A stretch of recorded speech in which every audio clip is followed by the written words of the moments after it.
What's up, guys? It's MB Boxing, and I just finished up watching Vito Mielnicki Jr. versus Nicholas DeLomba, and this was a 10-rounder in the welterweight division, and this fight was Saturday, December 25th, from the Prudential Center in Newark, New Jersey, and this fight was broadcasted on Fox, and in this fight, Vito Mielnicki Jr. was able to get a 10th round stoppage victory over Nicholas DeLomba.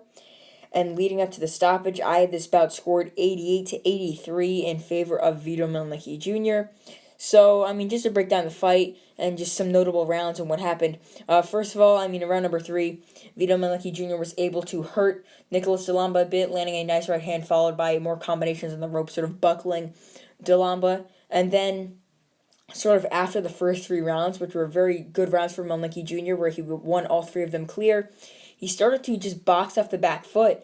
And in those first 3 rounds, Mielnicki Jr. was the one coming forward and really just dominating in this fight. And I thought he was going to get a stoppage, but then, or a stoppage early, I should say, because he ultimately did pull out a stoppage late. So, yeah, early on it looked like he was just going to come forward and just dominate. But no, then after the 4th round, he just switched off, and maybe he was just tired from the first 3 rounds, like really gunning for the knockout, and he was just sort of on his bicycle, moving around, jabbing, not really doing too much, and that's where the rounds started to get more competitive. And even though Mielnicki Jr. did land like 150 punches to like DeLomba's like 40 or 50, still the rounds were just, it's not that they were competitive, it's just that Mielnicki wasn't doing much, but he was winning them, obviously. But still, after the 4th round, or in the 4th round, I did give it to DeLomba, and I also gave DeLomba the 9th round, actually. But, yeah, most of those rounds were just Mielnicki off on the outside, jabbing, not really doing too much, landing a right hand here and there, jabbing to the body and whatnot from the outside, and DeLomba was just coming forward, not doing anything, and that's what really frustrated me. He would come forward and cut off the ring of Mielnicki and just be the one being the aggressor and just coming forward, and he wasn't doing anything. He wasn't being effective. He was coming forward, but just not throwing or landing at all. But, yeah, in that 10th round, more onto it, Mielnicki sort of halfway through the round landed a beautiful right hand sort of on the temple area of DeLomba, made him buckle and turn his back into the ropes.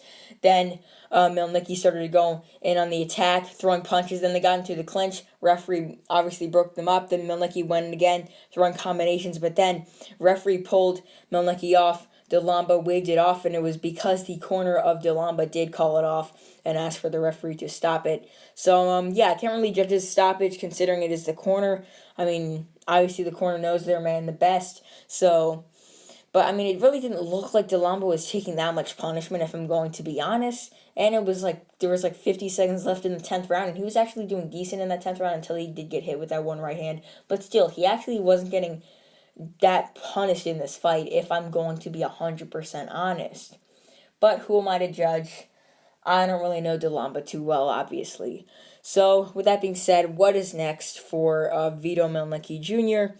Honestly, I wasn't too impressed with him, even though he did get a stoppage. Still, he's not proven. DeLomba isn't really a great fighter, and he hasn't really fought anyone yet, obviously, but he still has that loss to James Martin. So, I hope he could fight someone like in the top 50 in the weight class. I really hope so. Top 100. I really want to see him get tested, or even just rematch James Martin. I would like to see him in a decent fight. With guys like this that are ranked like in like the top 200 by BoxRec, I can't really really predict what's next for him. But I hope it's someone in the top 100, top 50 in the welterweight division. But as for Nicholas DeLomba, I honestly don't know what's next for him. He'll probably fight a lower level opponent before getting probably a decent opportunity against another prospect. Before this fight, he took on Richardson Hitchens, now taking on Vito Mielnicki Jr. He's coming off 2 fights with a decent prospects, obviously, and Hitchens is obviously the better of the 2 between Mielnicki Jr. and Hitchens, obviously, but yeah, he's coming off 2 fights against 2 prospects, losing both, and he'll probably fight an unknown opponent or have a long layoff before stepping it up, something like that.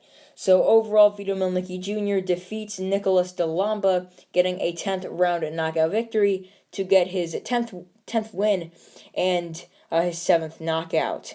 And yeah, that's really it. I'm MB Boxing. Thanks for watching, and I'll see you guys later.